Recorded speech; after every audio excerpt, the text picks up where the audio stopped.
Hello, everyone, and welcome to the Behind the Seams podcast. My name is Sujata E. For those of you who are just joining us, and oh my God, it is New Year's, everybody. Yes, I am recording this on New Year's Eve. Why, instead of just taking a day off, I want to start my decade on a good note. Not just a good note, but I just want to start my decade in a place where I am starting things that I truly want to work on.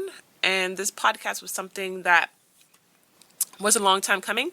It's something that I really wanted to do. I wanted to do a monthly podcast just to talk about business and what's going on and what's happening. I feel slightly disconnected from people as of late, and for good reason. I'll get into it. But, I wanted to really start the new year with the podcast because I want this to be a monthly podcast where I talk about updates and what's going on and what's happening with the business and what's happening with community work that I'm doing and just, getting back to basics. 2019 was great. It was great. I stayed to myself a lot and just worked, and I pulled a lot of the company apart in 2019 because I wanted to create something new and something better. And, honestly, I just wasn't happy with what I was doing. I've been a designer for 20 years, for those of you who have not been following me, who just recently following me. But for those of you that know, I have been designing since I was very young. I started very early. And, when I first started, I thought that I would be doing like runway shows, and I thought I would be,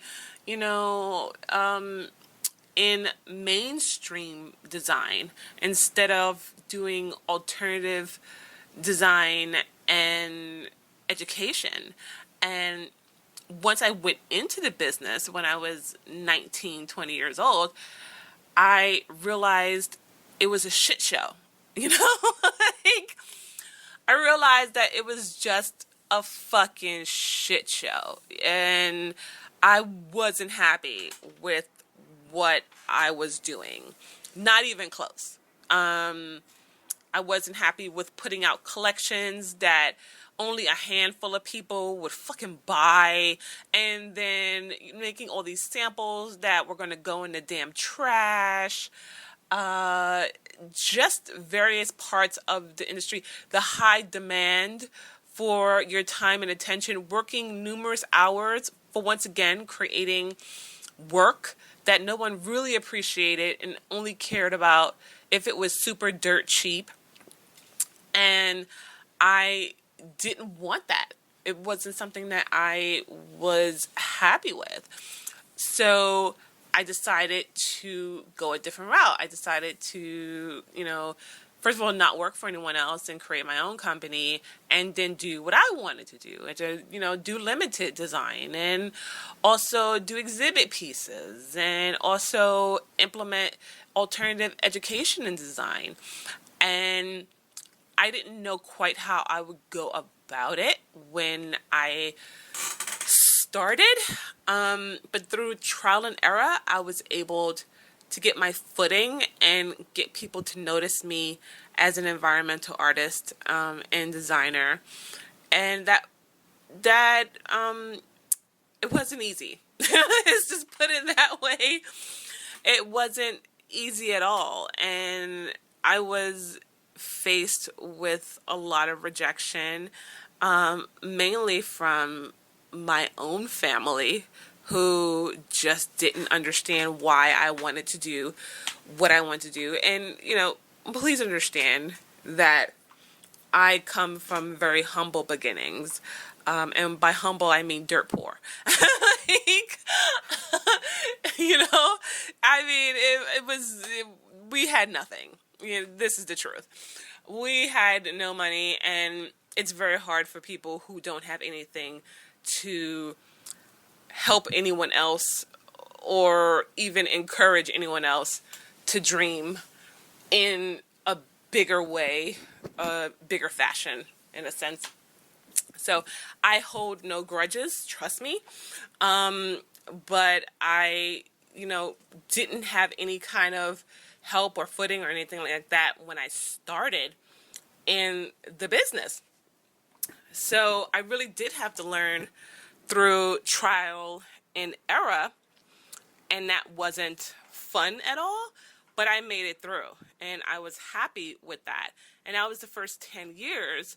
And then the next decade, early 2010, it was extremely difficult due to a lot of personal issues, mainly the fact that I was getting noticed, and a lot of people did not like that at all. And I was faced with just being attacked constantly. Once again, by family, by friends. I was isolated, alienated, you name it. And I, at that age, didn't understand how to handle it. I didn't have a life coach. I didn't think, talk to a therapist about it. Nothing. And I was just white knuckling it through. And that was tough. That was really hard. And I don't think I've ever felt so alone. And then I realized I needed to reach out and work with other people, because trying to go at it alone was difficult. And that's not to say in the first 10 years I didn't work with others, because I did.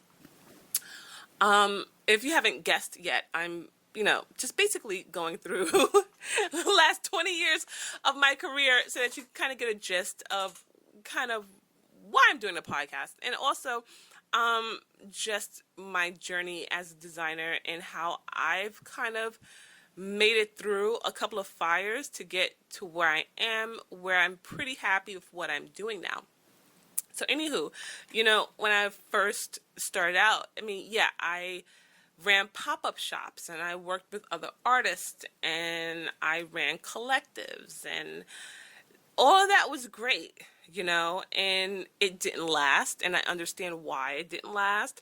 But then I fast forwarded to 2010, 11, and 12, and after not working with people for a little while, I decided to go back into doing work with collectives and other people, and that's what led me to working at a garden called Kelly Street Garden, as you guys probably know if you have been following me.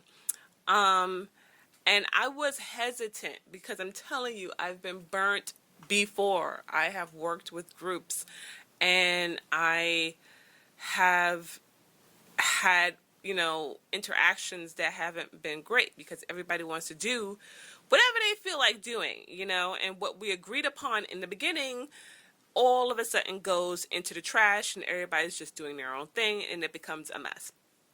So I decided yesterday, you know what? I really want to turn my company in a certain direction, and I also want to grow my own food too, so that's a side benefit. So let me work with Kelly Street Garden, and let's see what happens. And the worst case scenario is that it just doesn't work out, right? So I did that, and I worked in the garden. I worked with wonderful people, and it was great for a little while. But once again, the powers that be had other agendas. I I don't regret working there at all. I don't regret working with Banana Kelly or the Laundromat Project or any of the other people that were involved in the partnership, which, by the way, if anyone doesn't know by now, the partnership has been completely dissolved, okay? There is no more Kelly Street Collaborative, Kelly Street Project partnership. There's only Cheryl, her husband, and a backyard. A backyard, which, by the way, is now being blocked by a building that has been developed for low-income veterans. But that put more of a strain on the partnership, as I'll get into. But when we first started out there, it was good. It was good, and we were doing great work, and we deserved all of the attention that we got from the partnership.